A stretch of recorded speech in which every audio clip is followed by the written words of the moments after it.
I'm Alan Willison, and my job is to welcome you to this meeting. And I do hope that you're going to have a lovely time. The format of the evening, for those of you who haven't been before, is that after my little introduction, I will pass you over to Martin, who's going to give you a talk about the night sky and show some lovely pictures which some of the people in our group have taken with their wonderful setups. After that, he'll come back to me and I'll introduce tonight's speaker, who's probably very well known to every one of us in this room, but even still we'll give him an introduction. Jerry will talk to us about the events which happened about 50 years ago. It's been a wonderful week this week, isn't it, celebrating the Artemis project, but we're going to hear what it was like back in the old days. After that, after he's given his talk, you'll be able to ask questions. Can I ask you to use the chat facility if you're on Zoom? Obviously, if you're live at the university, you can pose your questions there. Before we get to that, can I just ask Steve a question? Steve, have you got your roving microphone there? Or will you? Okay, will you please make sure that Jerry repeats any questions which are put to him, because we can't hear them on Zoom. Okay. Yes, that's fine. Thank you very much for that. So for those of you down at the university, the fire exits are clearly marked. If the alarm goes off, please leave it in a sensible manner and congregate on the car park outside, and they'll just check everybody is safe. Can you make sure if you've got a mobile phone that it's set to silent or just vibrate so that it doesn't disturb everybody else?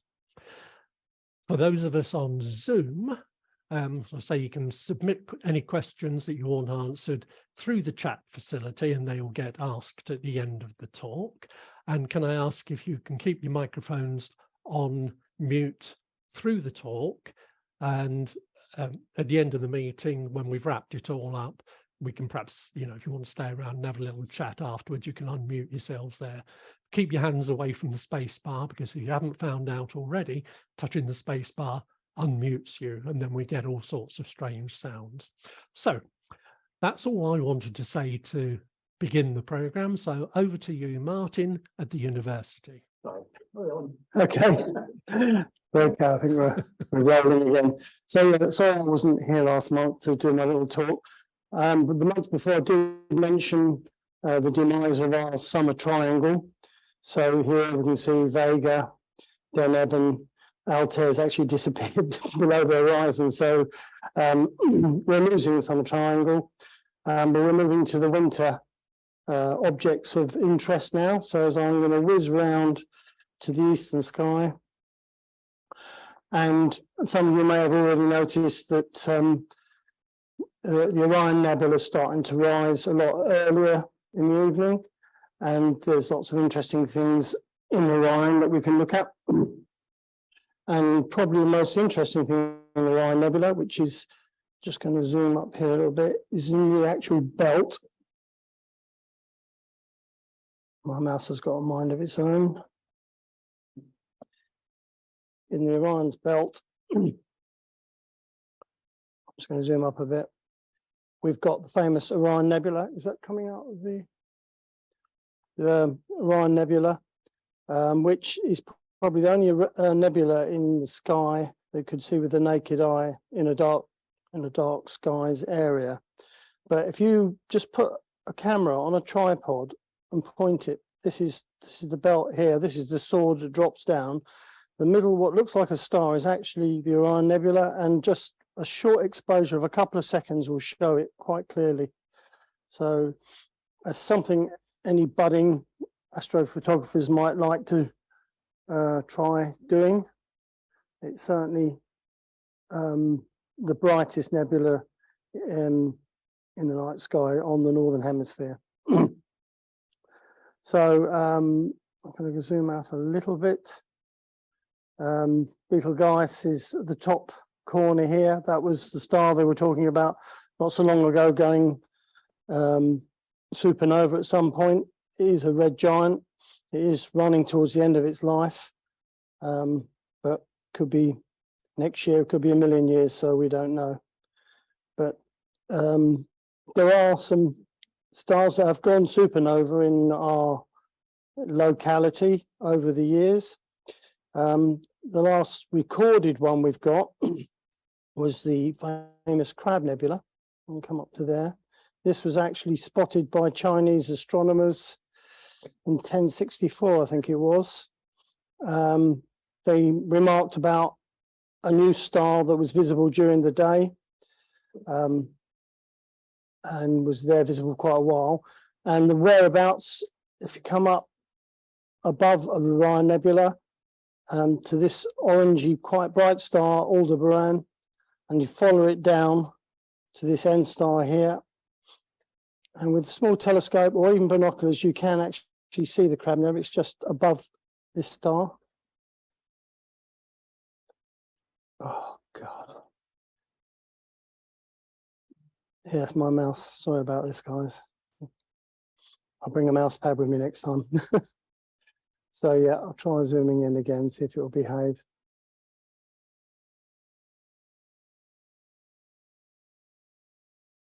Lost it now. Here we go, Crab Nebula. It just appears as a fuzzy little blob through the binoculars. I'll show you some images of it later.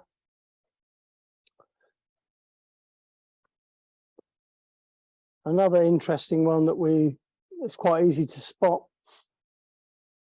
just above the Orion Nebula and above the Hyades star cluster here is the famous Pleiades,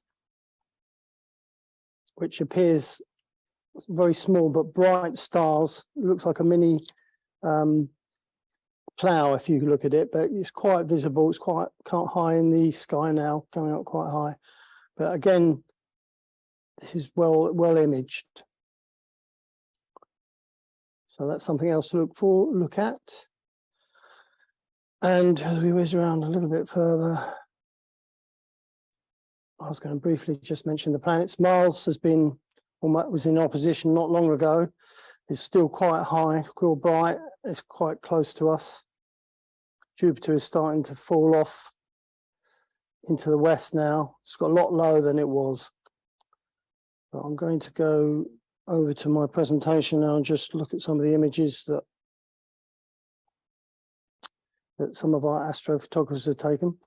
But the first thing I wanted to look at was our speaker tonight, Jerry's going to talk about Apollo, but I just wanted to talk a little bit about the current situation with our visit to the moon. So this image was taken in 1972 by the crew of Apollo 17. It's a beautiful picture of the Earth. I was showing pictures of planets, but very rarely show pictures of the Earth itself. But that was 50 years ago, and I'm not going to go too much because this is Jerry's talk.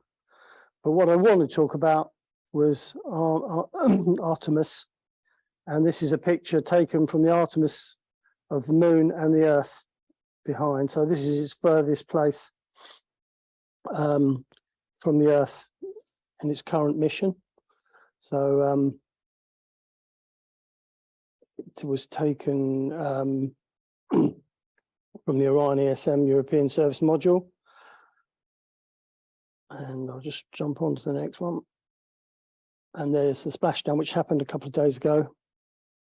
So our first successful return to the moon, unmanned, but they're talking about 2025 for the next manned Apollo mission. So something to look forward to there.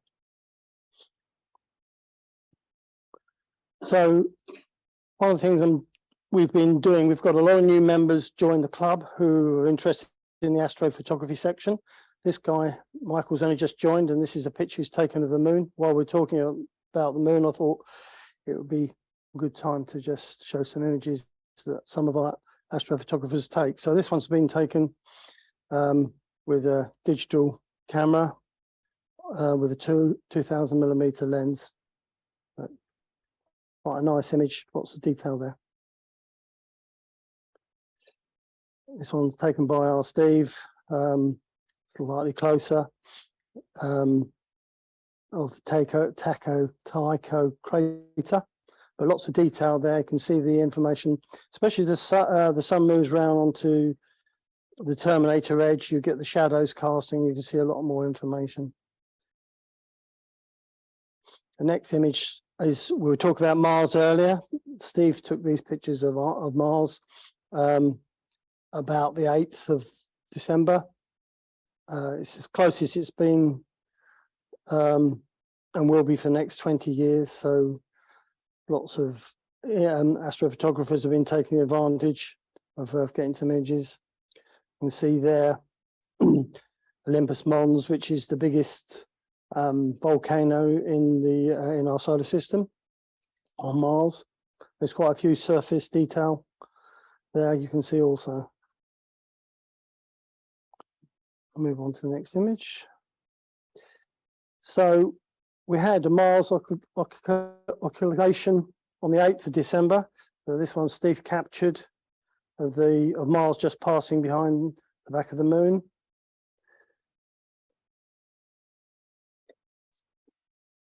And this is it coming out the other side. So I don't know if anybody had an opportunity to go. I did get up and have a look. It was about 5 o'clock, 4 o'clock in the morning, 5 o'clock in the morning to watch it. Was it 5, Steve? Something like that? It was 5 o'clock. Yeah.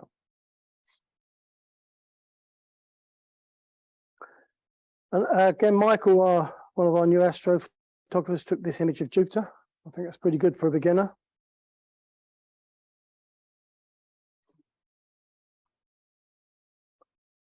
Steve Waters, another one of our members, who's been getting much better with his astrophotography. This is a picture of the Western Veil Nebula, which is a part of a supernova remnant in Cygnus. I'll put a little bit of information there that you can see. Quite all the different colours represent different gases within the nebula, and the star is lighting up these gases and showing them off.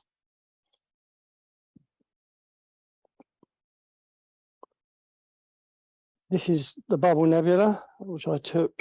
It's in Cassiope. A little bit of information about it there. Interesting thing is that the bubble diameter here is 3.5 light years wide. Well, if you think that the closest star to us is 4 light years, it gives you an idea just how large this is. But the star within it is actually lighting it up. This is what is causing the colours. That's about 11,000 light years from us. The next image is a famous image. I was showing you Orion earlier on, and Orion's belt. If you follow Orion's belt to the end star, Alnitak, and then come down slightly, that's where this particular nebula is. Looks like a horse's head, so hence named Horsehead Nebula.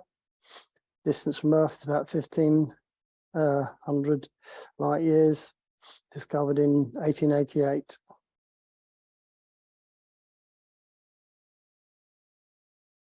This image is absolutely breathtaking. This is by Kevin Noble, one of our advanced astrophotographers. This is the Rosette Nebula. It's about just over 5,000 light years away from Earth. But this is a star forming area in the center here. You can see those stars in the center are all new stars, newborn.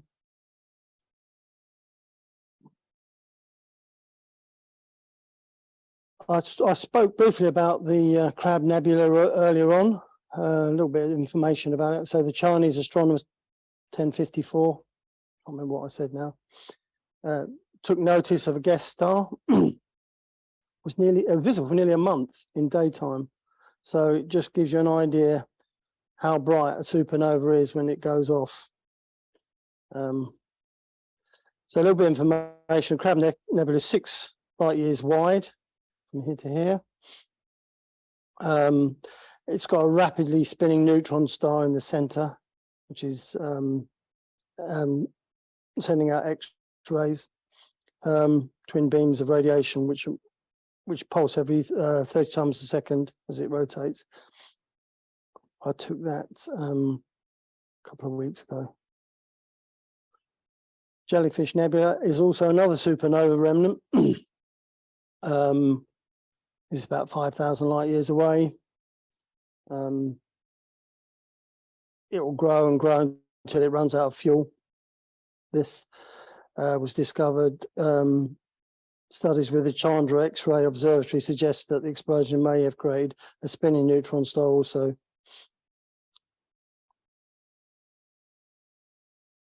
So normally with these supernova remnants, it's either going to generate a neutron star or a black hole, something very dense.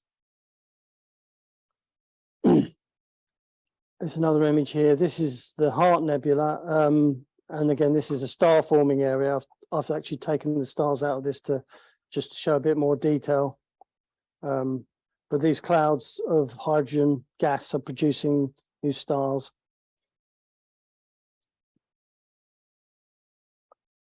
And that is my presentation. So I'll hand back to Alan, if you can, please. Unless there's any questions, of course. Okay, well, I shall judge by the quietness that we don't have any questions there. So in focus and the spacecraft. and we had a few strange sound effects there. Yeah, I'm not sure how they did that. They probably did two images and then stitched them together, I should think.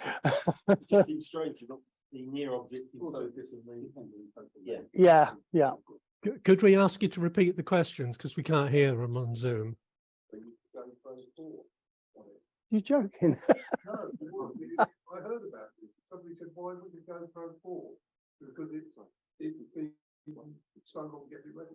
Okay, so the first question was about what camera was used to take the image of on armistice of the Earth and the Moon, and why I had to get them both in focus. We said that either it was two images stitched together, or it was a short focal length, a long focal length would have been a short focal length camera. The second question was concerning the camera that was used, and the person, I think it was Mike, isn't it? John said that he thought it was a GoPro they used, so that would be interesting if it was. Maybe we can find that out. Jerry's computer, yeah.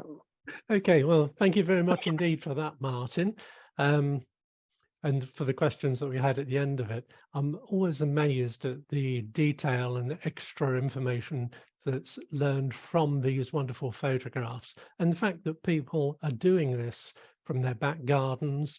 I know sometimes they go on a more adventurous trip and go for something a little bit more even special, but these tremendous photographs that we're getting from amateur photographers, amateur astronomers are absolutely fantastic. So well done, all of you who contributed in one way or another to that lovely presentation. And thank you very much indeed, Martin, for getting it ready. Those of you who give presentations know that to give a 10 or 15-minute presentation takes hours to get just as you want it to.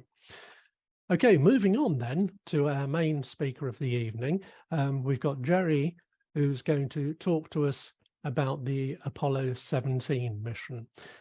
Those of us long enough in the tooth can remember that the Apollo program got off to a really exciting start in the 60s. We followed it all the way through until we got man landing on the moon with Apollo 11. Apollo 12 was nearly as exciting, and Apollo 13 started off almost unnoticed, but became more famous later on through the events which then followed it.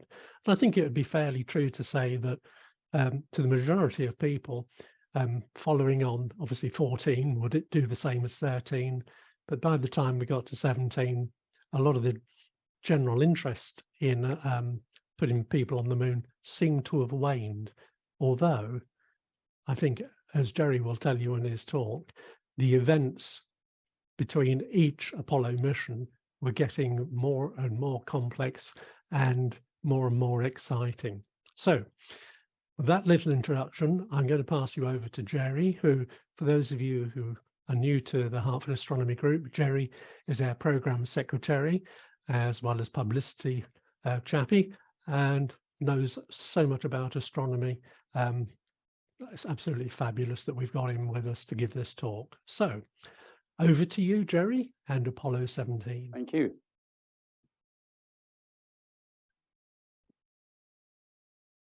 So, good evening, everyone, whether you're here at the university or online.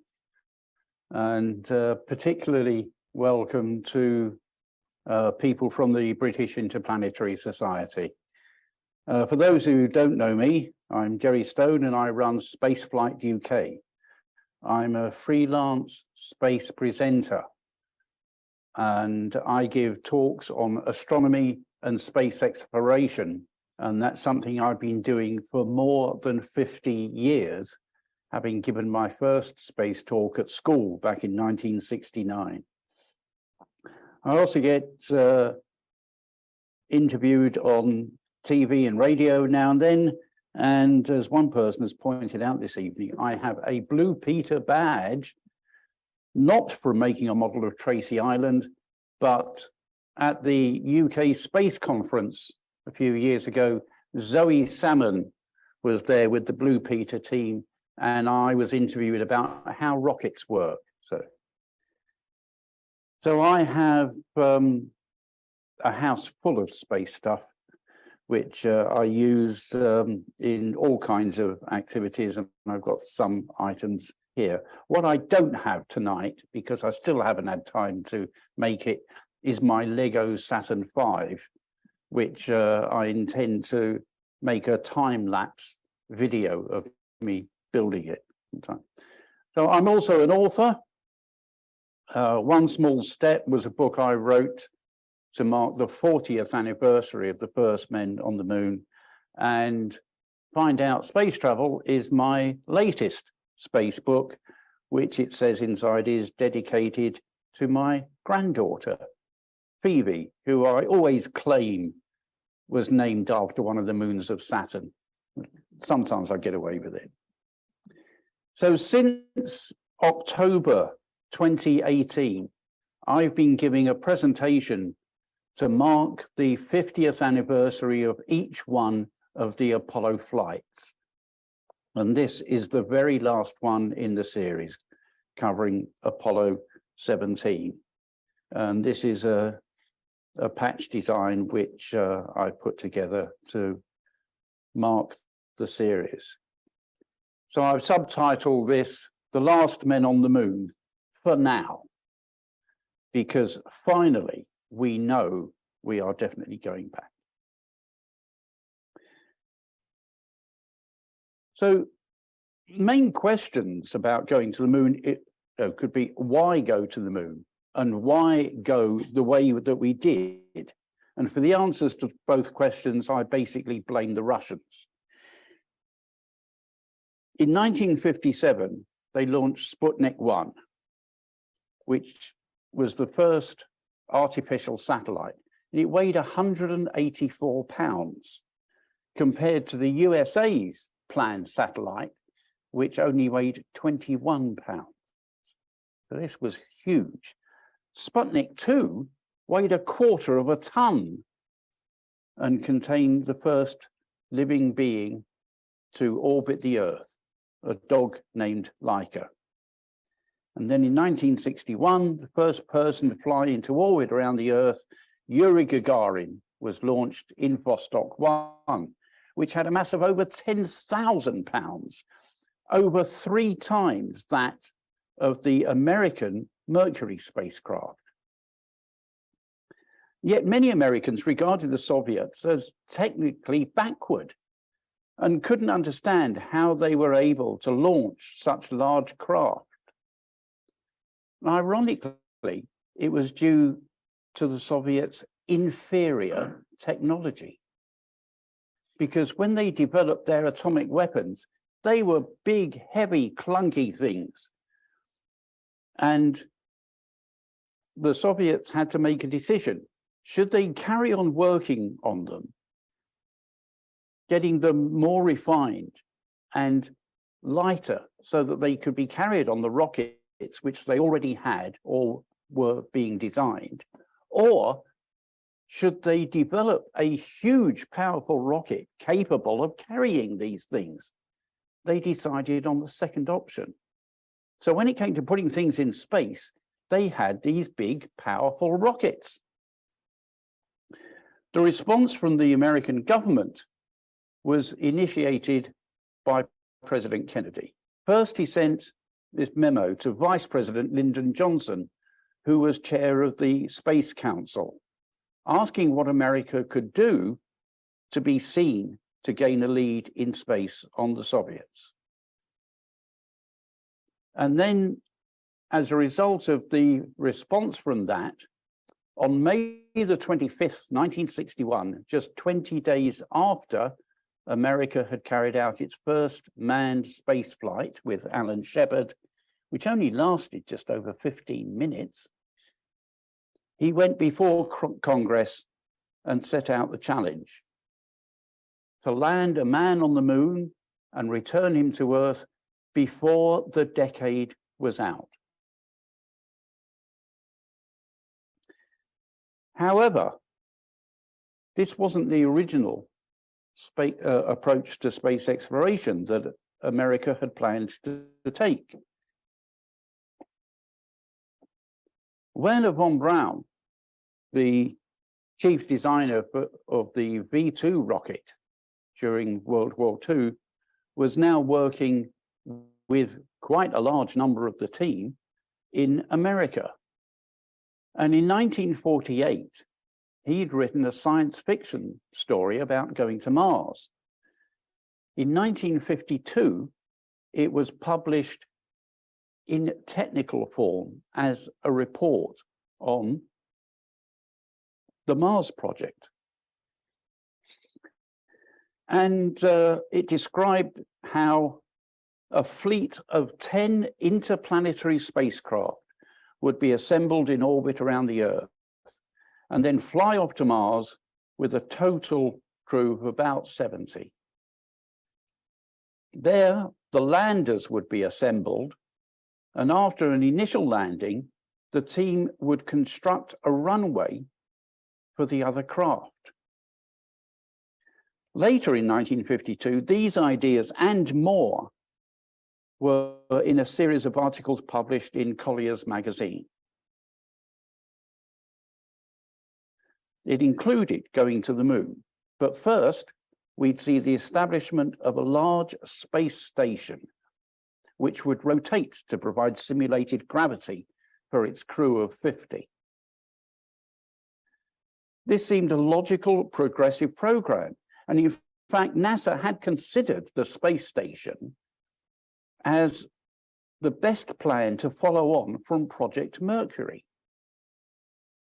So after we'd carried out initial research on living in space with the one-man craft, we'd build large numbers of launchers so that we could send large amounts of material into orbit around the Earth.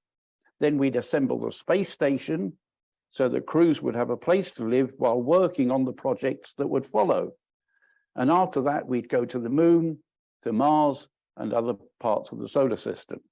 So all, as I said, a nice, logical, progressive program. So why didn't we actually do that? Well, we did carry out Project Mercury, which did the first part. But because of the Russian results, America decided it not only needed to get ahead in space, but be seen to be ahead.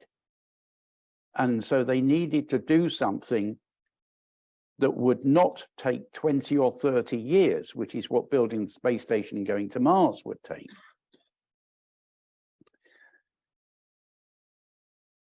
And in fact, at the time that Kennedy set out the challenge of getting a man on the moon and returning him before the end of the decade, there was a possibility that if it took until around that time, then he would no longer be in office.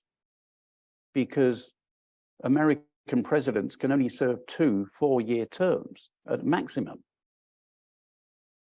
So to put forward something when he was unlikely to be the president at the time that it was completed was quite extraordinary for a politician. As it happens, at the time the Mercury project was run, we'd also been running another project for almost 2 years by that time, the X-15 rocket plane. Launched from underneath a B-52 bomber, the X-15 would then fire its rocket engine, and over the course of 199 flights, which took place over a period of 9 years, the pilots achieved speeds of up to 4,250 miles an hour, Mach 6.7. And on 13 of the flights, they achieved altitudes above 50 miles, which is the US definition of space. And 2 of the flights actually reached 62 miles high, which is 100 kilometers, the Kármán line, the international definition of space. But although the craft was in space, it was not in orbit, only doing 4,250 miles an hour. To be in orbit, you need to travel at 17,500 miles an hour, 5 miles every second. And that takes a lot more energy. Now, already having rockets in readiness or in development that could launch a spacecraft vertically gave a jump start ahead of the development time that would be required for a horizontal orbital launcher. And that was the big thing. They didn't have time for the long progressive program that would have been the best way to do it long term. We needed a relatively short-term response. The big disadvantage with vertically launched rockets was, at the time, they were not recoverable. We've only been able to do that very recently. And the loss of the booster rocket each flight has been described as the equivalent of sailing across the Atlantic and then sinking the ship, rather than coming back on it. And the big loss is that of the engines, which are the most complex and expensive parts. Ideally, we would have continued the development of rocket aircraft, even if they, like the X-15, were to be air-launched rather than initially taking off under their own power. So it's settled then. We're going to use rockets to get to the moon. But there's still a question of exactly how to do that. And there were 3 ideas as to how it might be done. First one shown there, direct descent, would send a very large spacecraft to reach the moon. To give you an idea, the top section with the reddish tinge around the walls of it is a bit bigger than the Apollo service module. On top of it, the conical command module with the landing crew. But the point is, all of this lands, and it's only part of the overall lander. And then the top section would take off from the moon to bring the crew back. However, to send something like this to actually land on the moon requires a huge booster, really powerful. And to give you an idea of how this compares with what was actually done, here's the lander, 65 feet tall, compared with the alternative at that time, the lunar excursion vehicle, which is a mere 14 foot tall and is a lot closer to what was actually sent. To launch that big lander would have needed a very big rocket.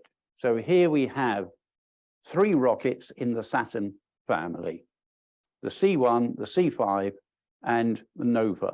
In fact, this isn't really quite to scale because Nova is actually bigger compared to the Saturn V than is even shown here.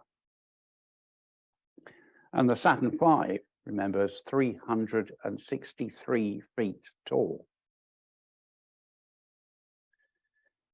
So having ruled out the long-term development of space infrastructure, Nova simply couldn't be developed in time for a moon landing that would take place by the end of the decade. So that was ruled out as well. So in 1961, the preferred option was still Earth orbit rendezvous. As with the long-term studies, that parts would be put up into orbit around the Earth and assembled there. So at the other end of the scale from Nova, the Saturn I already existed. And John Bird, an engineer at Langley Research Centre, produced this sketch headed with the caption, "To the moon with C1s or bust." And this would need 5 launches for the equipment, plus another 5 with fuel, a total of 10 C1s. But at that time, 10 successful launches of any rocket was extremely unlikely. And then you'd have to add in the rendezvous and docking. There was an alternative, which involved Earth orbit rendezvous using 2 Saturn V's. Again, the parts of the lunar spacecraft would be joined together in Earth orbit and then sent off to the moon. And then this guy, John Houbolt, came up with another alternative. He strongly advocated lunar orbit rendezvous. And this involved taking the craft with the lunar lander as an additional part of that to the moon. The lander separates, leaving the command and service modules in orbit around the moon, and then part of the lunar module returns and rendezvous with the command craft and is then left behind once the crew have transferred back to it. Well, this was opposed by many people at NASA, including Wernher von Braun. So Houbolt wrote to the NASA Associate Administrator, Robert Seaman, acknowledging that that was a move outside the normal chain of command. But as he said in his letter, his question was, do we want to get to the moon? Well, Seaman saw the advantages of lunar orbit rendezvous and backed him. And eventually, Wernher von Braun did an about turn and said, this is the only way to go if we are to achieve our goal. And that was proved with the landing of Apollo 11 in 1969 and the other landings that followed. So now let's look at the final Apollo moon landing. And in doing research, I came across this artist's impression of it. And although it said that this is what the Apollo 17 landing will look like, I find that very strange considering the background is clearly the background from Apollo 15, but anyway. So the planned landing site for the mission was the Taurus-Littrow Valley between the Sea of Serenity and the Sea of Tranquility. A significant reason for the selection was that Apollo 15's command module pilot, Al Worden, had overflown the site and observed features that he described as likely to be volcanic in nature. Now, in order to arrive at the site when the sun was at the best angle above the horizon, the launch date was set as December the 7th. But then there was the added requirement that the timing on Earth would mean the launch would take place at night, which had never been done before for any American manned flight. First, though, I want to say something about the planned crew. And I'm going to start off with the crew for Apollo 18. Dick Gordon would have been the first person, and in fact the only one, to land on the moon twice, having done so on Apollo 12. Vance Brand would eventually go on to fly the Apollo-Soyuz test project, the first international flight with the Russians in 1975. And the lunar module pilot was to be Harrison Schmitt, known as Jack. Instead of an astronaut trained to do geology, he was a geologist trained as an astronaut. Their destination was to be the giant crater Copernicus, which would have been quite staggering. But Apollo 21 was cancelled early on, and then so were 18, 19, and 20. Originally planned to be the prime crew on Apollo 19 were Fred Hayes as commander, Bill Pogue as command module pilot, and Gerald Carr as lunar module pilot, and their target would be the Marius Hills. But in September 1970, when it was announced that Apollo 18 and 19 were to be cancelled, it made more sense to use astronauts who had already flown lunar missions as backups, rather than spending time training those who had not yet flown. So Pogue and Carr were reassigned to Skylab and flew on Skylab 4. And Rooser and Mitchell, originally due to fly on Apollo 20, they had both been on Apollo 14, they were assigned to the backup crew. Apollo 20 was to have flown to the Surveyor 7 site in Tycho Crater. I don't think Steve's pictures would have been able to pick it out there.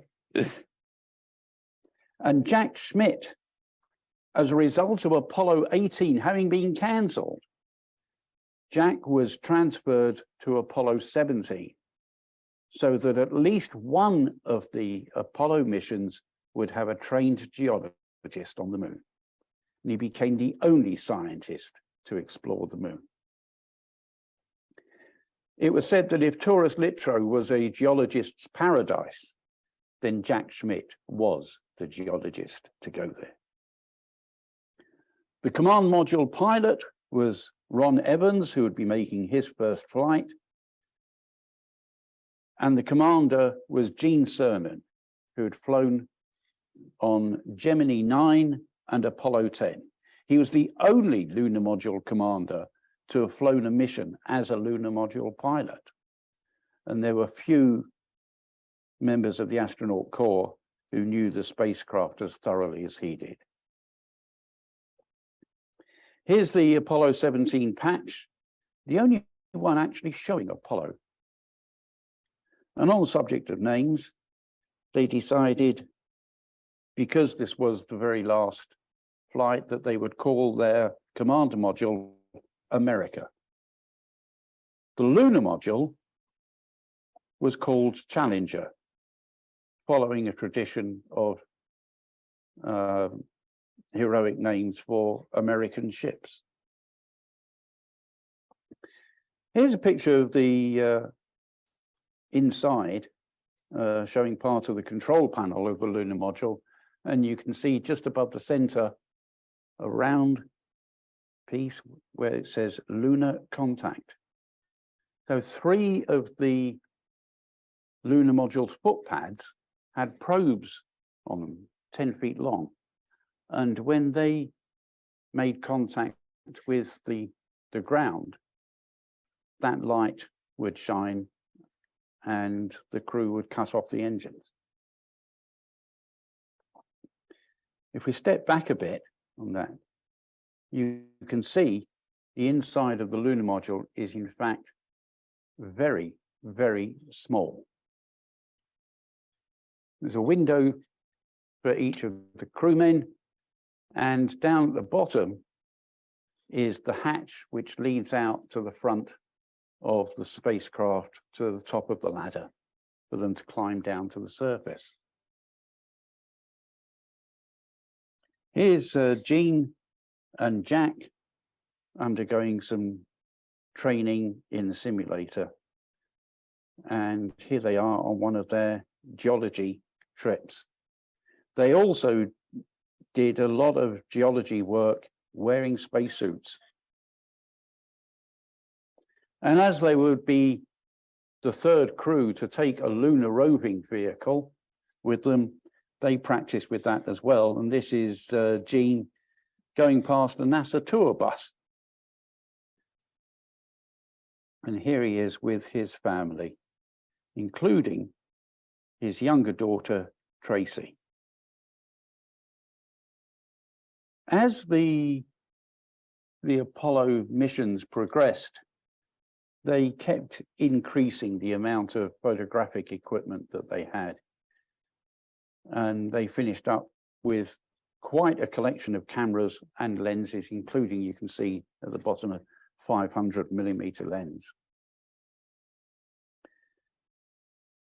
So I said the Saturn V is 363 feet tall. Here it is on a mobile launch platform being rolled out of the vehicle assembly building, which is still the largest building in the whole of Florida. When it was constructed, it was the largest scientific building in the world. Now, I think it's exceeded by Boeing assembly plants, but they're nowhere near that tall. They're just spread out over a large area. It is the world's largest single-story building because there are no internal floors that go across the whole width of it. 525 feet high.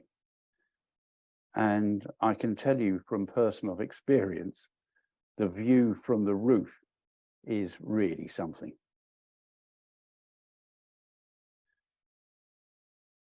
So the Saturn V is taken out to the launch pad 3.5 miles away.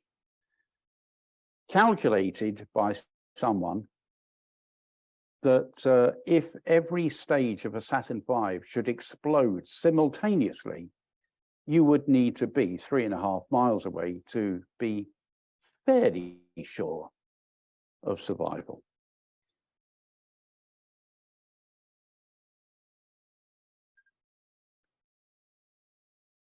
So there's the crew with a lunar rover near the launch pad. So altogether, as you can see, there were a fair number of Saturn V's launched, but not all of them, because of the cancellation of the final missions. There were some stages which were already built, but were never used, and are now just display pieces. Another place that I've been is in the flame trench at pad 39A. And with a Saturn V on the pad, this is the view looking up at the F1 engines. Each of these burns about 3 tons of propellant every second. They produce 1.5 million pounds of thrust each. And together, 180 million horsepower, which certainly at the time of Apollo 11, that was as much power as all the cars in Britain put together.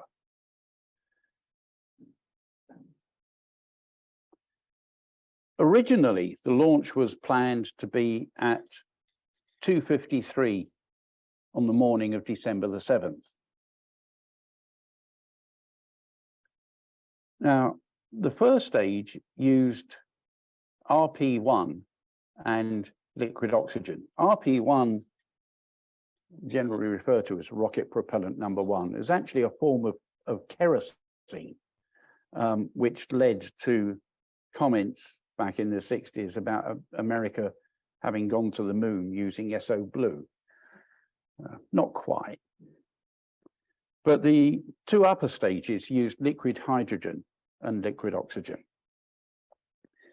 And they would be topped off because the cryogenic material would boil off and needed to be replenished. And then as they got close to launch time, the valves would be closed, and so pressure would build up inside the fuel tanks. But there was an overflow of hydrogen. And where that was led to the outside of the rocket, it was actually burnt off rather than just being released. But it burned with a flame that was so pure that in daylight you couldn't see it. But at night, for Apollo 17, you could.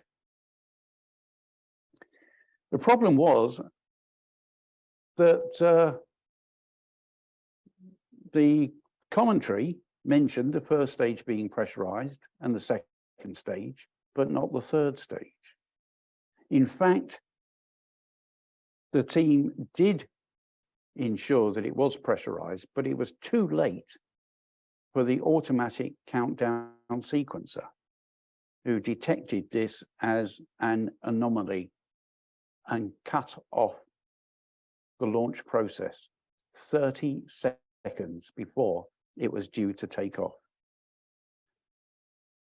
So they set up processes to bypass the problem, and it took 3 attempts before it worked properly. Now, this is one of the 4 launch control centers. It took 5,000 people to launch a Saturn V. And meanwhile, in mission control in Houston, there was the flight controller. This is a picture of Gene Kranz, name that many of you will be aware of. This is actually during a countdown demonstration test for Apollo 16. And when I saw this picture, something occurred to me, and I finished up using it as a Christmas card a few years ago, once I'd added this to it.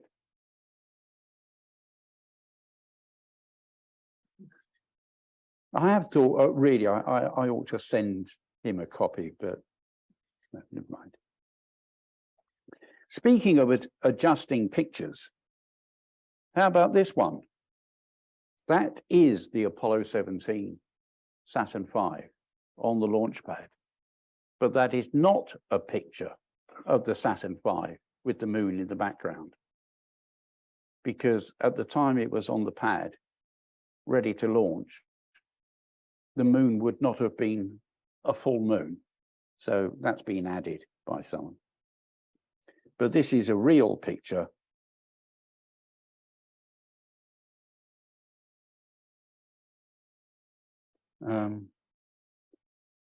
of it. And finally, after a 2.5-hour delay, the count reached 0.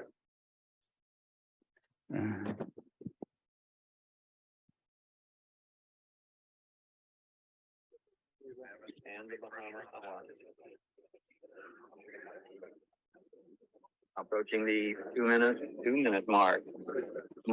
T-minus 2 minutes and counting, and the countdown continues to move along smoothly.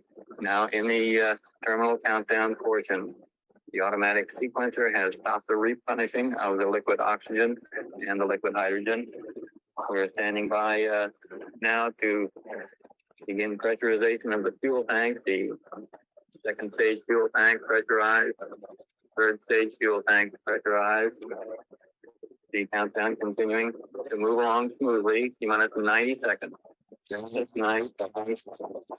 Countdown continuing to the S4B propellant pressurized. The indication now using the workaround showing the F4B propellant have been pressurized.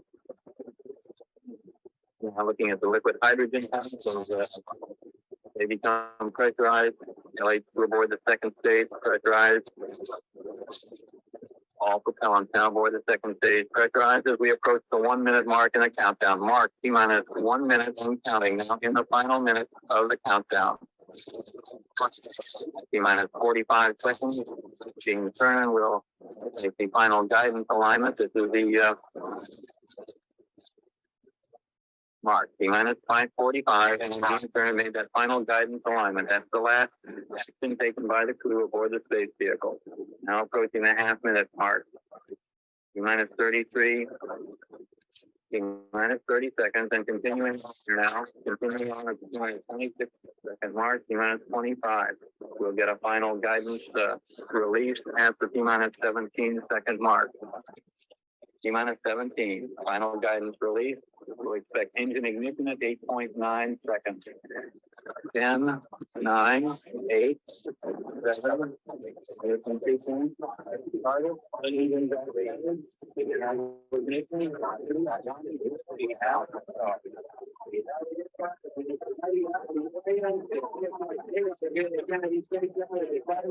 moving off the pad. Clear the tower.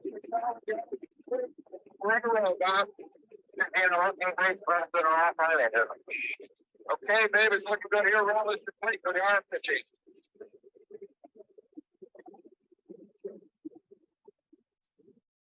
Wow. Hey, babe, let's check the angle. 30 seconds, we're going up. 30 seconds, 17 is go. Here you go.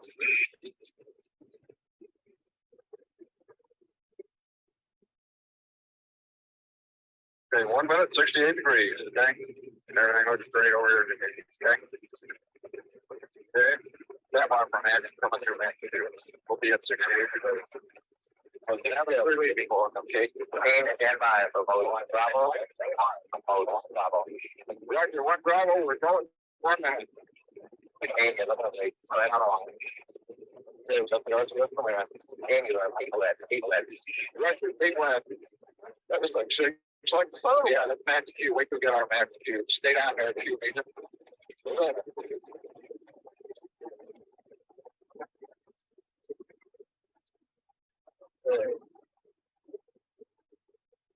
One 30 about 50 degrees. Okay, right on. 1:30 and we are go, Bob. G. 2.5 G's. Get quiet down after Max Q. Yep, quiet down. Push 3 G's. You know, man, up anymore. Yeah. Okay, we're on Max Q. Okay. Cabin's still looking good. Compass PC. There's the bar for time for mode 1 Charlie. Okay. 1 Charlie. Mode 1 Charlie. Roger, 1 Charlie. 2 minutes. EDS is off and we are gold. 3 G's. Here, go. Hey, we're going for a couple of G's. 3 G's. 3.5. Stand by for inboard. Annular. Go like nature. Roger, we'll go here. You get bird 82. Nope. Stand by for inboard. Okay. Bird 82. Inboard cut off. That's like. Okay, now hold on to basic. Okay. Here's 20. Where's the sleep? Okay, it's 19. Now it's 41. 41. Okay. It's 3.5 G's. Hold on. Okay. 5 seconds. Which G's? 4 G's. Hold on. Look at that son of a bitch. Man. Jesus Christ. I guess we got all 5. Yeah, looking here. Stand by. Sorry. Sure felt like it. Stand by. Hold it. I think we saw them all from here.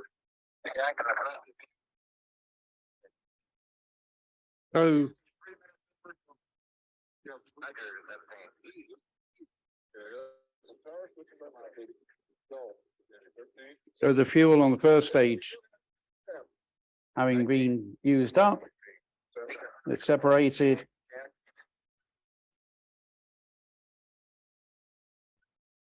And the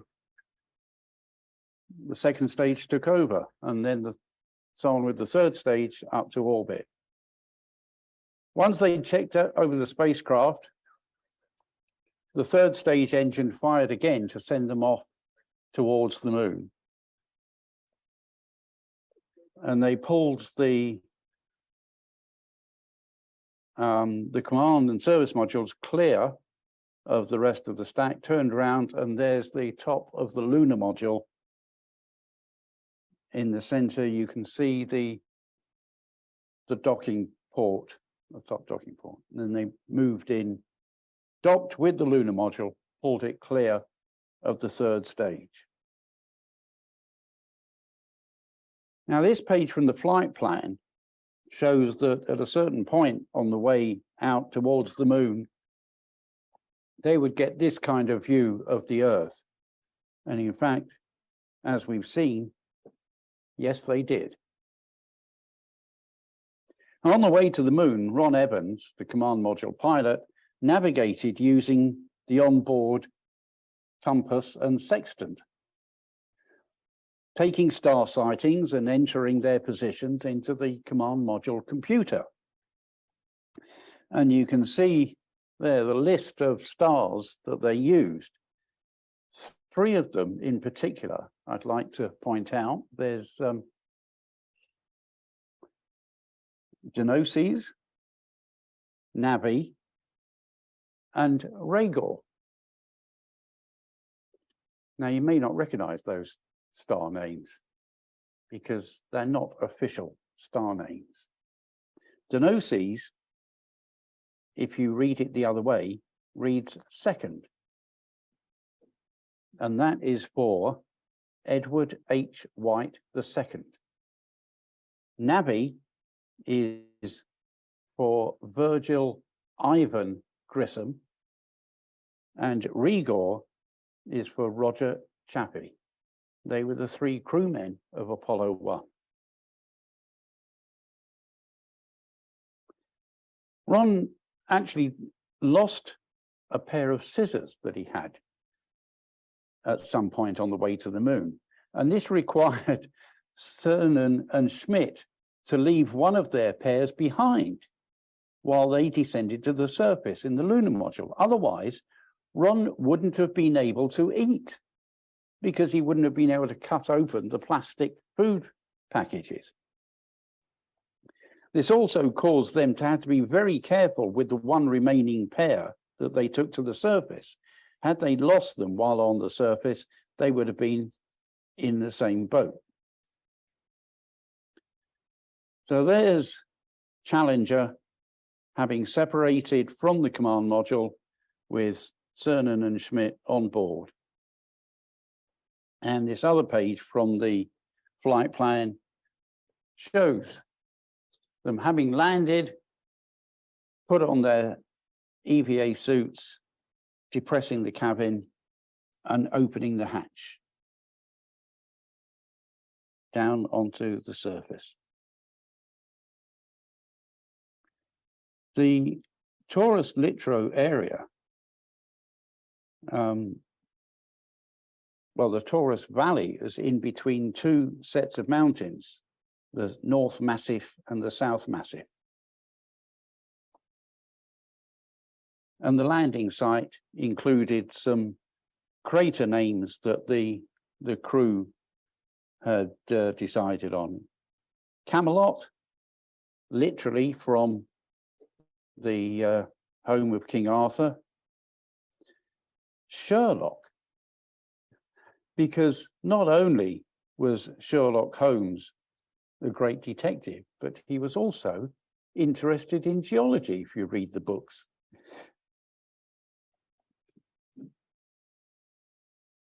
And as we're getting really close, there's also Poppy, which, as Jean said, was what he used to call his father, and as it turned out, what his granddaughter called him. So, this is a view out of one of the windows. And in fact, in this one, you can just see in the center of the image, the bright spot is actually the command module. This is on the orbit before landing.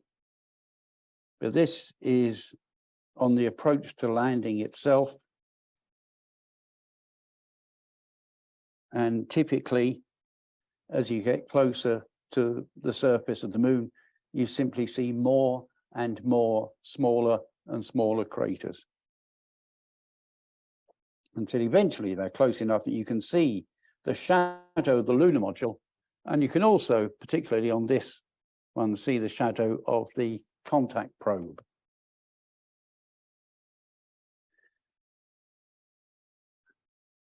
So they were going to be on the surface for 3 days, doing a 7 to 8 hour extravehicular activity each day. On December the 11th, one of the main topics was to set up the ALSEP experiments, the Apollo Lunar Surface Experiment Package. And many of their experiments were unique to Apollo 17. Several were intended to give data on the geological structure underlying the valley of Taurus Littrow. Experiments that were flown on previous missions included a heat flow experiment to show how heat traveled up through the lunar surface.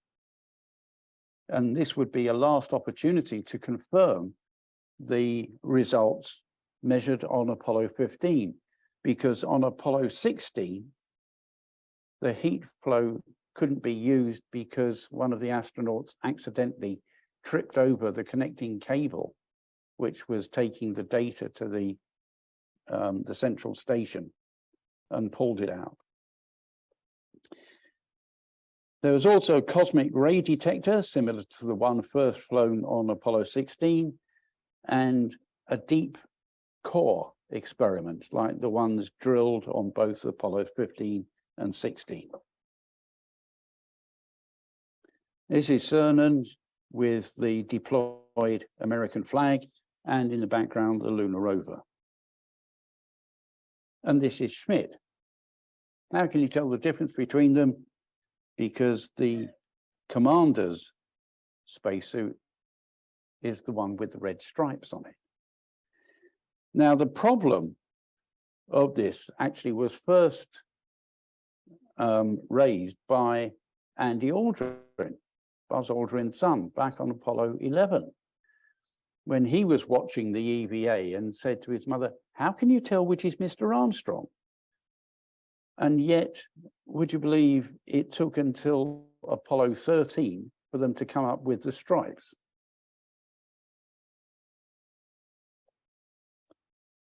Now here we can see not only one of the mountain ranges, but also there in the middle, that is the video camera fixed to the lunar rover, and I'll come back to that later. Also on the lunar rover, that's the communications antenna, so they can transmit the videos back to Earth.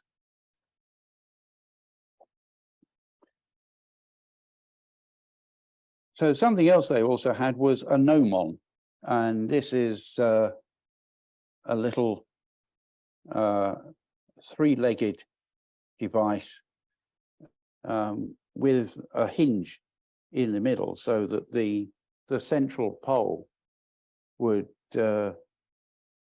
remain upright.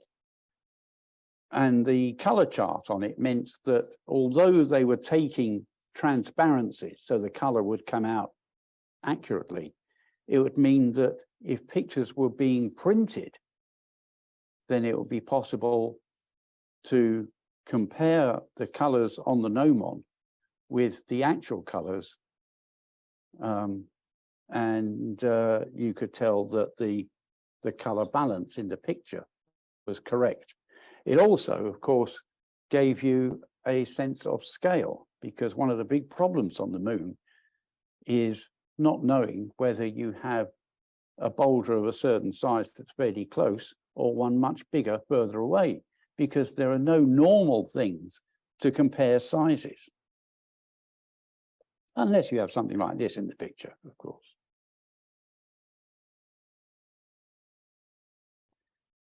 So an EVA-2 here you can get an idea of the scale of the Taurus Valley. Now, they actually had a problem with the lunar rover because Gene Cernan had a hammer attached to his suit. And while working around the rover, he accidentally caught the claw of the hammer on one of the mud guards, or I should say dust guards, to be a bit more accurate, from the rover, and pulled it off. So after the first EVA, he used some tape and spare maps to make a replacement. But despite his best efforts, during the drive back to the lunar module from EVA2, the tape failed and the dust guard was lost.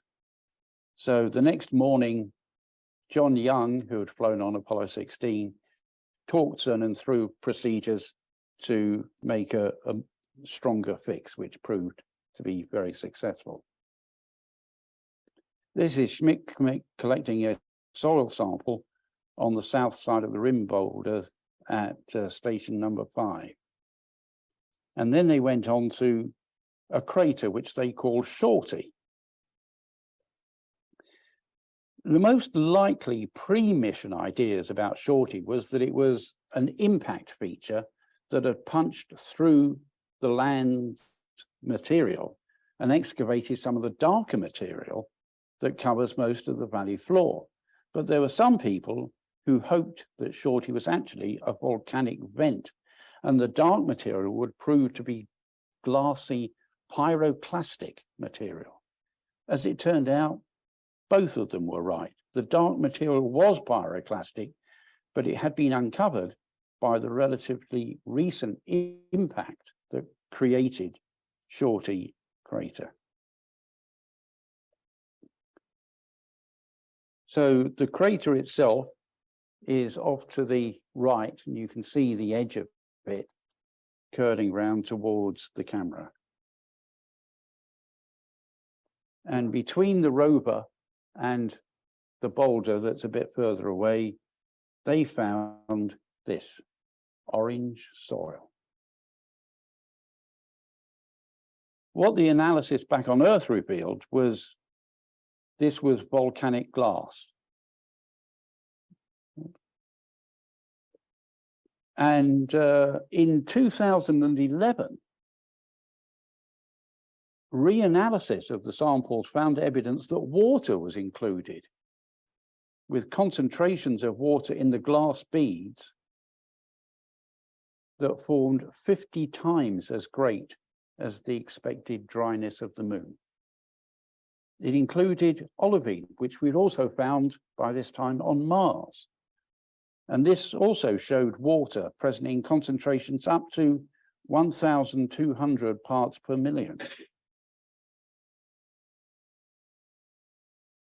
This is looking towards the north, showing a range of different types of boulders.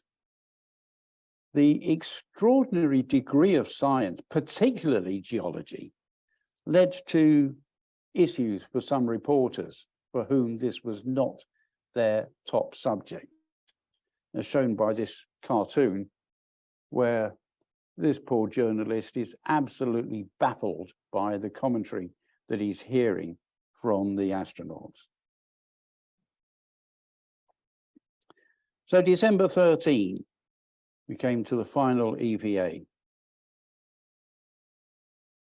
And there's Gene Cernan by the rover.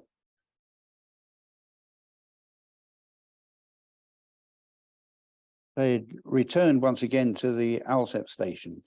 They set up an array of geophones designed to detect seismic waves.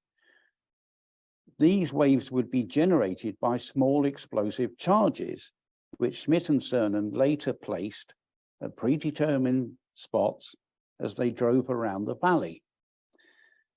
The idea was the charges would be detonated remotely from Earth after the crew was safely back in orbit. And analysis of the resulting data would provide information about the lunar subsurface.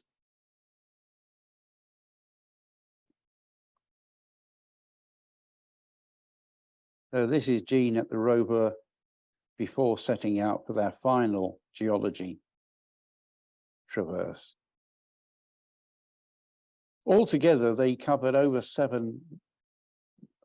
they reached spots that were up to 7 miles away from the lunar module, something which would have been utterly impossible without the rover. But there was a limit, referred to as their walkback limit, in that at any given time, knowing how much oxygen they had left in their spacesuits and how far they could walk using that oxygen if the rover completely broke down and they couldn't use it to return to the lunar module.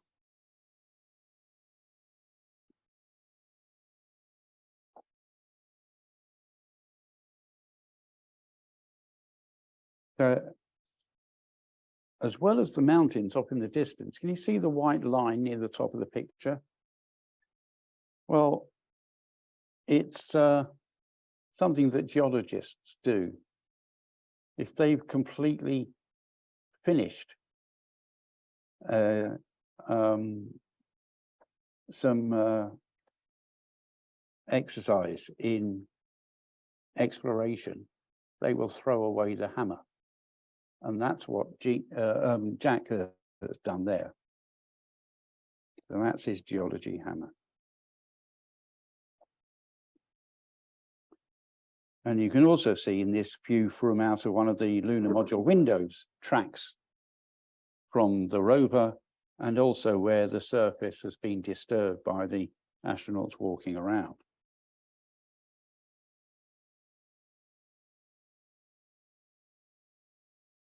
But not everything was all work.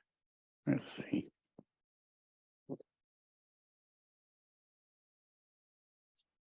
I was rolling on the street one day. Yeah, man.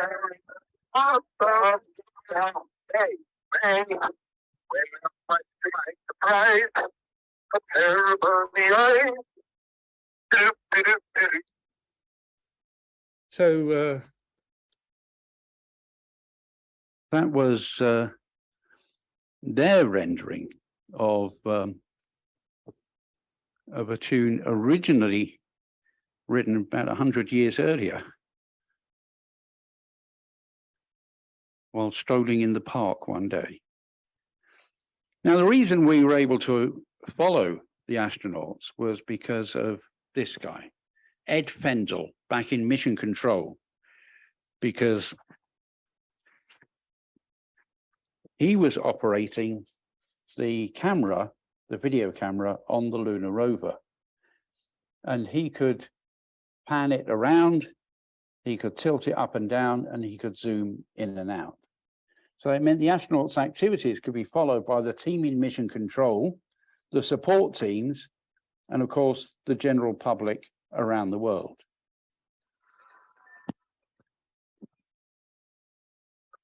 Oh, that.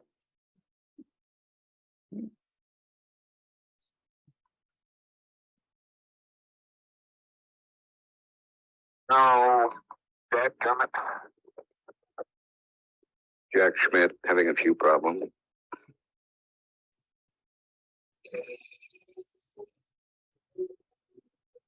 Hang on. Yeah. All right, let's go. I told him you were. What? Okay. We see that one went all the way in. Not quite.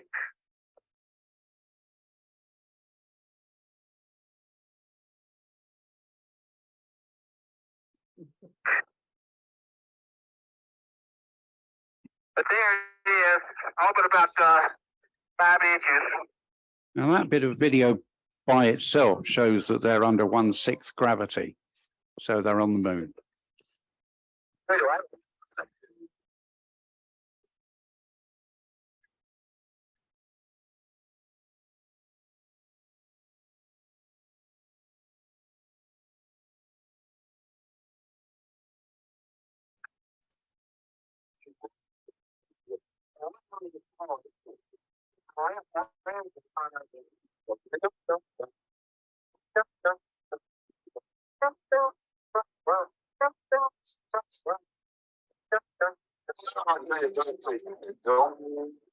Right here, right on. Spectacular demonstration. Oh, well, over there.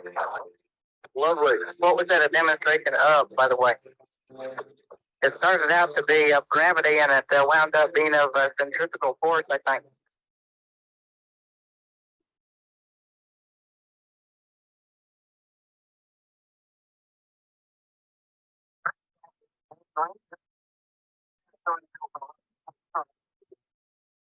Oh, we can do it, John.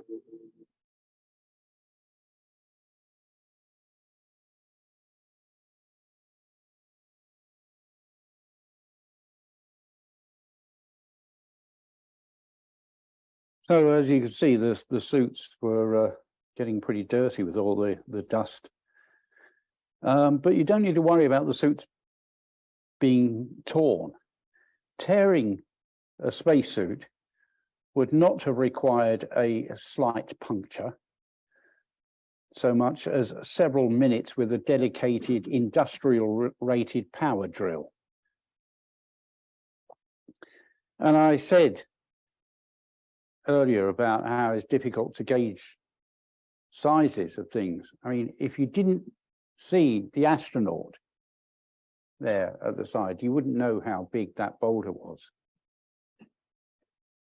After the mission, Cernan had one regret about their work, and that was he was sorry that he hadn't taken time to write his daughter's name in the dust next to his handprint on the side of the boulder. Fortunately, Alan Bean, who flew on Apollo 12, was able to correct this because Bean was a fantastic artist. And here's his painting of the same scene where he has included Tracy in the dust. And that's why this became known as Tracy's Rock.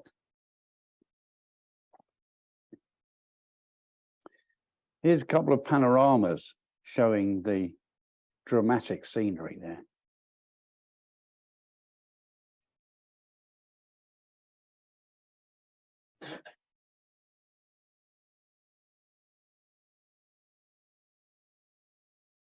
So at the end of the third EVA, they returned to the lunar module and unveiled the plaque on the landing leg, which said, "Here man completed his first explorations of the moon, December 1972 AD.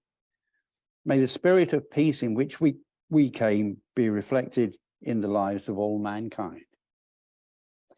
Now, I said at the beginning about how Kennedy knew that there was a chance that he wouldn't be president at the time of the landing. And I think it's such a shame that the president's name on the plaques of the Apollo 11 and subsequent landers, which will remain on the moon for thousands of years, is the only American president who resigned in disgrace. Really bad.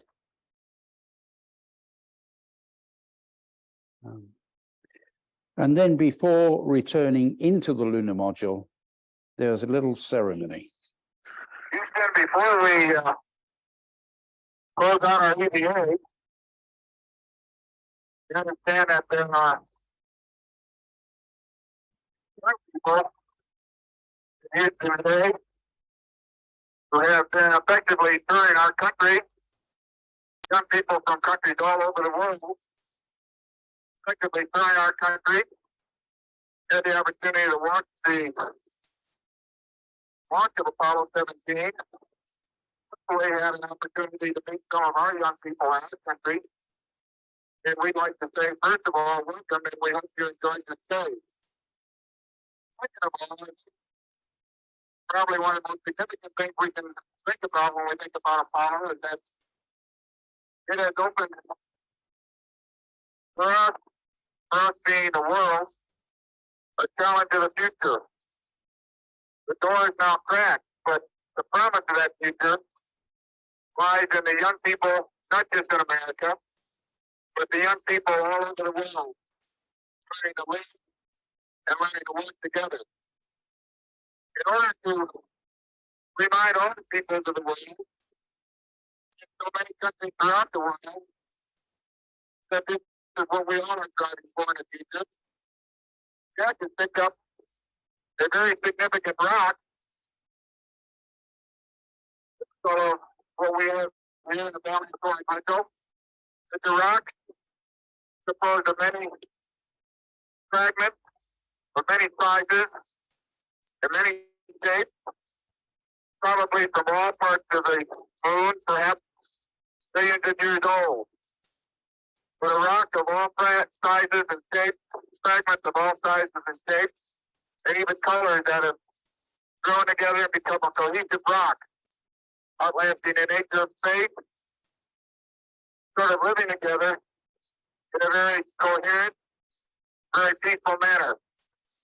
When we return this rock, or some of the others like it to Houston, we'd like to share a piece of this rock with so many of the countries throughout the world. We hope that this will be a symbol of what our feelings are, what the feelings of the Apollo program are, and a symbol of mankind that we can live in peace and harmony in the future.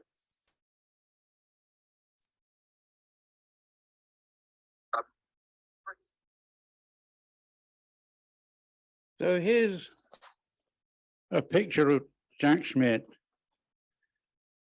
standing near the flag in what is likely the last photograph of an Apollo astronaut on the moon. And this shows with the lunar module just to the right of center, the 3 EVA tracks, and you can see the huge distance that they covered.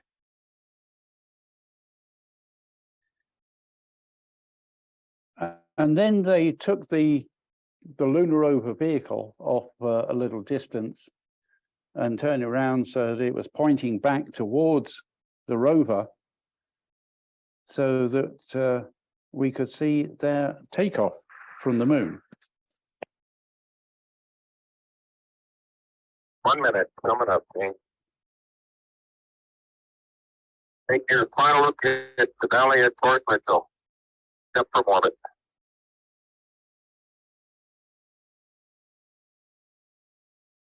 Okay, 1 minute, Ethan. We're 50 seconds down. We're go. Get here. I can get here. I'll get that at 30. Okay.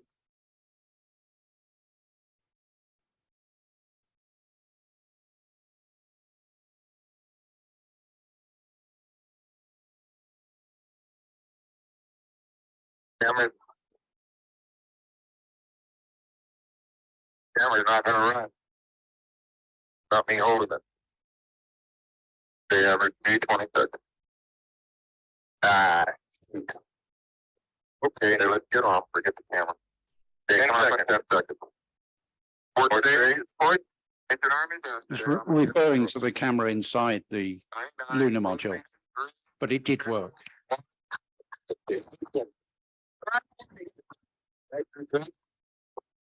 God.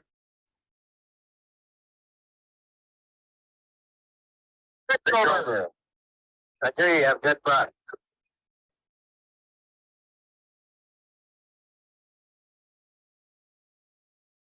Okay, 30 seconds. 308 your number. Take up to 1,500 feet. And 8 dot looks good.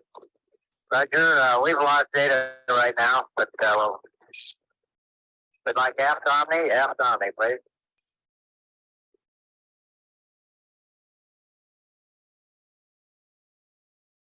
That's the view out of the window, and you can see the descent stage of the lunar module down on the surface.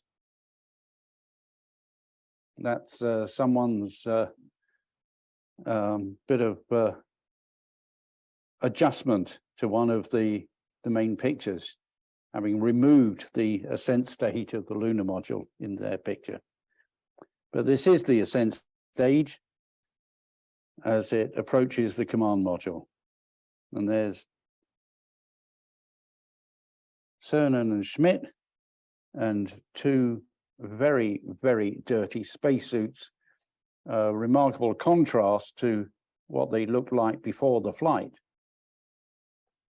While they'd been down on the surface, the command module pilot had been orbiting the moon, and during this time he was taking photos and operating equipment that was in the scientific instrument module of the service module, known as the SIM bay. This included a panoramic camera which took images on film that were 4.5 inches high and 45 inches long. And here's one of them showing the Apollo 15 landing site. Now, Ron Evans wasn't entirely alone in lunar orbit. The mission's heavy emphasis on science meant the inclusion of a number of new experiments, including a biological experiment carried in the command module. In order to get a better understanding of radiation hazards, the BioCore experiment was flown on Apollo 17. And this experiment intended to assess the degree to which exposure to cosmic ray particles might present a risk to astronauts. And the test subjects were 5 pocket mice given identification numbers A3305, 3326, 3352, 3356, and 3400, but more generally known as Phi, Phi, Fo, Fum, and Fui.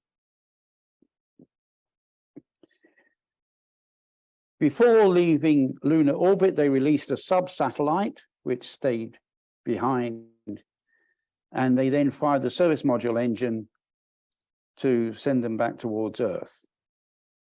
During the return trip, Evans did an EVA to retrieve the film canisters from the service module. That's an actual frame from the video. Also, during the return to Earth, Jack Schmidt found Evans' scissors. They'd floated into a hard-to-notice location in the command module, but he and Cernan decided to hide them from Evans until after they'd landed. And they subsequently presented to him on a plaque.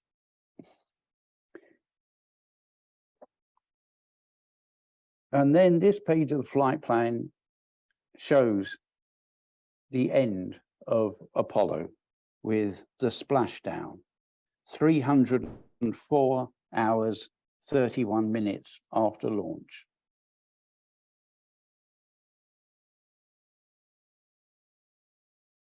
And in this superb picture, that's the USS Ticonderoga in the background, ready to pick them up.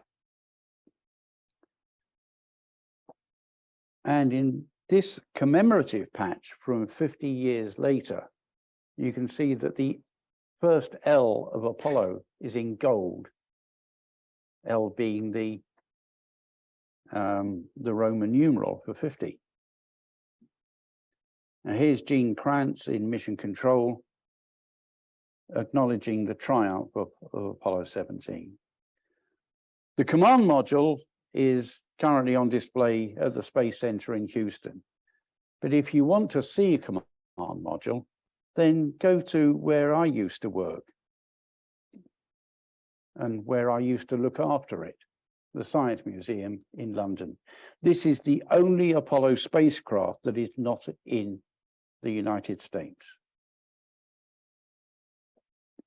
This is the lunar receiving laboratory, or part of it, where teams examined the core samples, the rock samples, and the dust that was collected.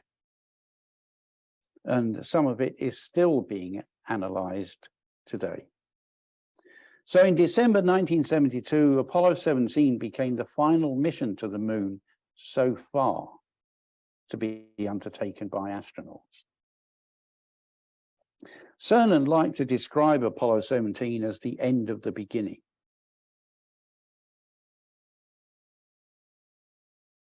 And was one of 6 landings that took place.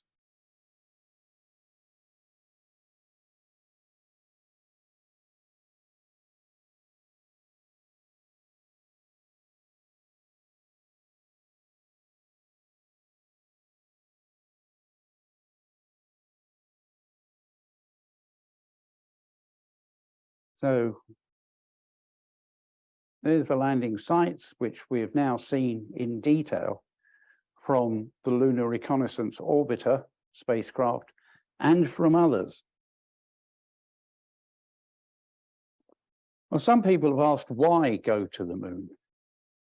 Well, the original reason was political. Now we're doing it for real exploration.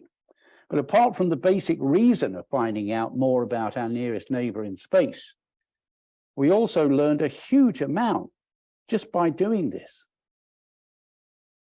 In the film Dead Poets Society, the English professor John Keating said, medicine, law, business, engineering, these are noble pursuits and necessary to sustain life. But poetry, beauty, romance, love, these are what we stay alive for. However, engineering, and in a wider sense, science, is what allows us to stay alive. And not just to merely survive, but to advance, to understand more, to learn more, and to improve ourselves so that we can not only survive in the present, but thrive in the future. That was one of the great things about Apollo. It showed that once we have really decided to do something and to put our resources into that venture, that we can make great advances beyond our present position. If we look back at the beginnings of Apollo to one of the speeches made by President Kennedy, he said, "We shall send to the moon 240,000 miles away, a giant rocket more than 300 feet tall, made of new metal alloys, some of which have not yet been invented, capable of standing heat and stresses several times more than have ever been experienced, fitted together with a precision better than the finest watch, carrying all the equipment needed for propulsion, guidance, control, communication, food and survival on an untried mission to an unknown celestial body, and then return it safely to Earth." Back in 1961, we didn't know how to get to the moon, and we didn't know what type of rocket we'd need. And that's why he added, "We do these things not because they are easy, but because they are hard, because that goal will serve to measure the best of our energies and skills." In other words, we learn so much by doing these things. And that and everything else that I've just mentioned shows how far America's space effort advanced during that incredibly short 8.5 years. And also America itself advanced, gaining new knowledge, new techniques and procedures in manufacturing and construction, and of course, huge advances in computing. And it went beyond that. It produced an incredible legacy that gave America a huge step forward in the years that followed. And we mustn't forget the non-technical benefits, namely our look at the Earth itself. The author Norman Cousins said, "What was most significant about the lunar voyage was not that men set foot on the moon, but that they set eye on the Earth." And filmmaker Chris Riley said, "Peace activist John McConnell printed the Earthrise on flags and handed them out in Central Park in New York the following summer as Apollo 11 landed on the moon. His actions would later lead to the founding of Earth Day, an annual celebration of awareness and appreciation of Earth's natural environment that is still held today in more than 175 countries. Shortly afterwards, Friends of the Earth was formed, and other campaigners who felt that if there was one thing the Earth needed, it was friends. And all this came about because we decided to be daring, to be bold, to reach across space and to set foot on the surface of another world. And now, after 50 years, we're returning.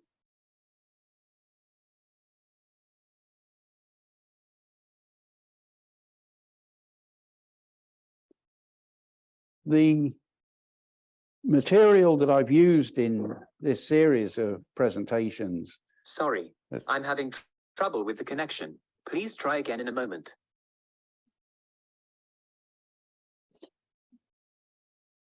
Has come from, in the main, two sources, the Apollo Lunar Surface Journal and the Project Apollo Archive. The amount of material there is absolutely staggering, and I cannot praise these sources too highly. They also include every single picture from every frame of every magazine on every Apollo mission. And I recommend them without any hesitation to anyone who wants to know anything about these incredible triumphs of science and engineering. And of course, there's the Apollo 17 press kit and lots more documents in my personal space library. And if you'd like to add to your space library, well, I have some books at the front, and the more you buy, the less I'll have to carry home with me. So I'll say thank you all. A Merry Christmas to you all, and I hope that you've enjoyed this evening's presentation. Thank you.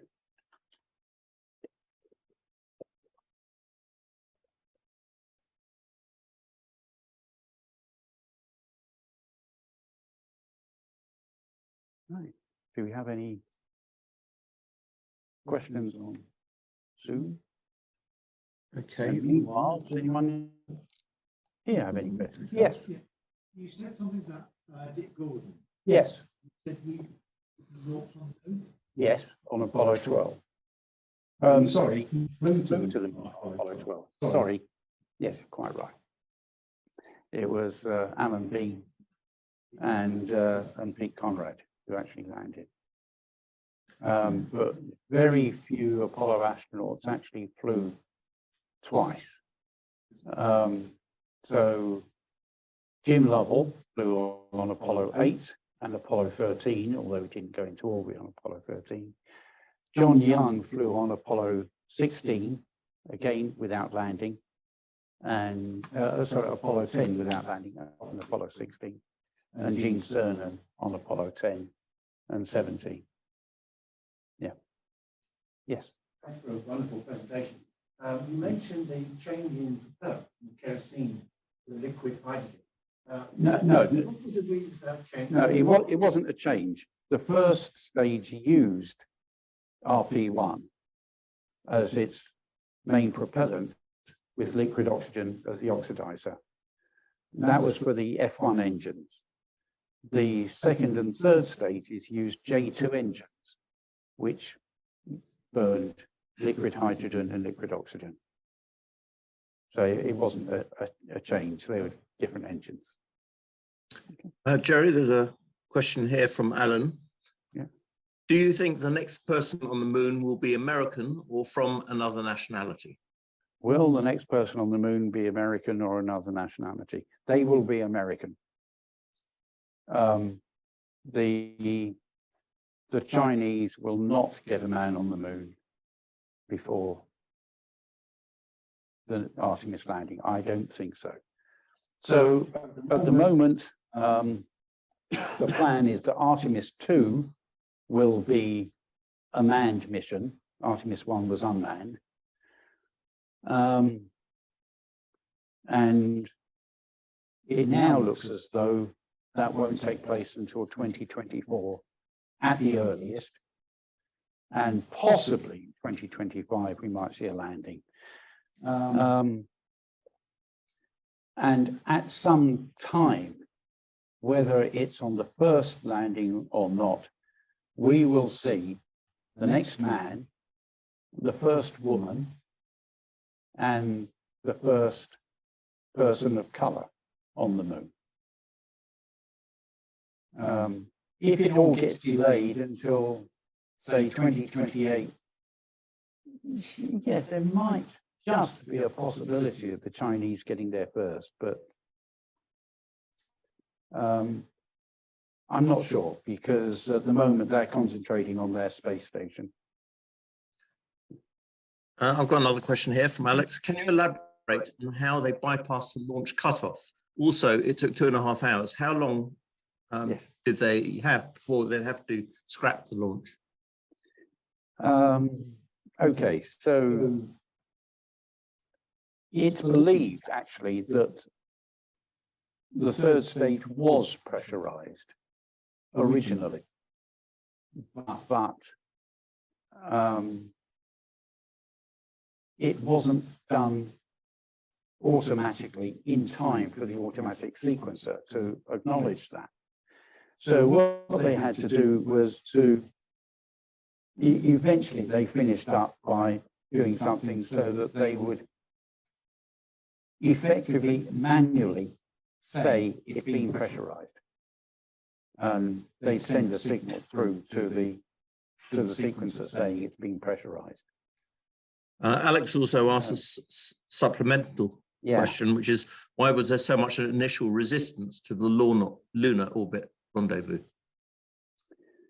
That's a good question, seeing how John Houbolt had pointed out the advantages, the fact that you don't need loads and loads of launches. I mean, that's got to be the biggest thing. It's going to save so much money. But some people were worried that you're going ultimately to be transferring to the lunar module to a spacecraft that is not capable of returning to Earth. And they were worried about that, but as it turned out, they should have had more confidence in their technology. Yes. Up to that time, there'd been no rendezvous space. No. The first rendezvous wasn't really until Gemini. I mean, the Russians put out press releases about the fact that Vostok 3 and 4 and Vostok 5 and 6 had rendezvoused. No, they hadn't. They had been launched one orbit after the other. And so that they happened to be in a path where they would catch up with each other, but it wasn't through the astronauts controlling the spacecraft. So that was first done with Gemini 6 and 7, where they maneuvered to within 6 feet of each other, which was a marvelous achievement. And that was 6 and 7. 3, 4, 5, 6. Yeah, 1965.